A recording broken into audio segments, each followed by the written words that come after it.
Yes, I think we have lost. Only, Sorry, Ambassador, we just lost you there for a minute. mhm. You can continue. Yes. So we as Palestinians, we do believe that this is a milestone in the process of achieving justice and in the long way of achieving justice for Palestinian victims. But still, it is a milestone in a very long way. We need now to see the decision of the prosecutor on which files to handle. But we are thrilled to receive the statement by the ICCU on jurisdiction. Yes. Now, obviously, we've seen immediate condemnation on the part of Israel, where we've seen Benjamin Netanyahu condemning the ruling and saying that his country would protect his citizens and soldiers in every way from any form of legal persecution. But again, this is Israel. This is a country that has gone rogue and also refusing to sign any international treaty and trying to obviously saying that the ICC's decision or the mandate, will not apply to Israel. Of course. Ironically, Israel is not a state member in the ICC. Still, this doesn't mean that ICC, because Palestine is a state in the ICC, this means that the court has the jurisdiction to investigate war crimes that were committed by the occupying power Israel in our territory. Of course, Israel would practice every pressure possible on everyone to avoid such kind of investigation to take place, because Israel's war crime includes the transfer of civilians into the occupied territory, settlements, willful killings of civilians, and attacks against civilians.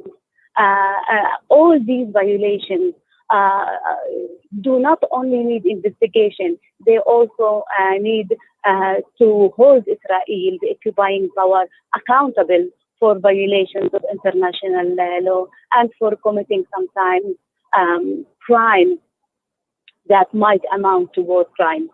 Also, Ambassador, what is interesting to note is the Joe Biden administration has been immediately put to the test. And the moment the ICC announcement was made, we've seen a reaction from the United States of America saying that it disagrees with the ICC action. And they already have started expressing serious concerns over the ICC ruling. Well, it's their opinion after all, because even the U.S. is not part of the ICC. So it's their opinion to agree or disagree. At the end, this is a procedure that has been decided by an international body, which is the ICC. And I do believe that all the countries that are state parties in this international forum should abide by the results of the investigation. Of course, the U.S. and Israel will not be big fans of such multilateral forums, because they won't serve their purposes. Yes, I think, sorry, Ambassador, I think I'm not too sure whether you are driving at the moment, so we've lost you there for a few seconds again. Yes, I'm on my way driving. Right. And just finally, obviously, looking at these cases that are going to be investigated, and it's going to be quite interesting to see, which cases obviously are going to be investigated, and possibly one or two that may be put to the test in terms of, some of the incidents that have taken place over a period of time. And we know there have been many, many incidents over the years. And just in terms of certain specific cases and what the investigations will actually reveal. And this is going to be a huge test for the ICC once these investigations are complete. And also looking at some of the other international regulation, like, for instance, the Geneva Convention. Mm-hmm. Yes, well, seen as Palestine in general and as a state member in the ICC, we do not interfere in the course of the investigation. Neither we interfere in presenting specific cases to be investigated. What we did is that we filed three major files that we do believe some injustice has been done in these cases. The first file is the Palestinian prisoners, the second file is the war in Gaza, and the third file is the issue of the Israeli illegal settlements and the uprooting of the Palestinian people for the sake of the colonial settlement enterprise. We leave it here for the General Prosecutor and for the ICC to start and use the methodology that they deem appropriate in such cases. We do believe that a huge injustice has been on the Palestinian people for quite a long time.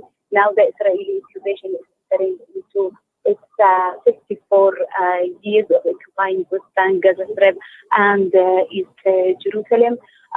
But as I mentioned, it's a milestone, and we will be waiting for the results to show at least some justice for.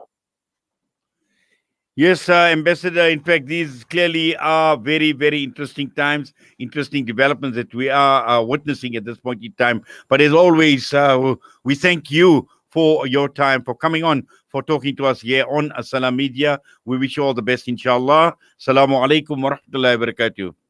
Thank you for hosting us. Take care. Her Excellency Ambassador Hanan Jarrar, Ambassador of Palestine to South Africa. And with that, we headed straight on to 10 a.m. It's time to sign out for this morning. And until we meet once again tomorrow, from myself, the rest of the team here at Salam Media, the News and Views team, the early morning team, please be safe. Assalamu alaikum wa rahmatullahi wa barakatuh. Listen to something fresh. Listen to Salam Media, your humanitarian broadcaster.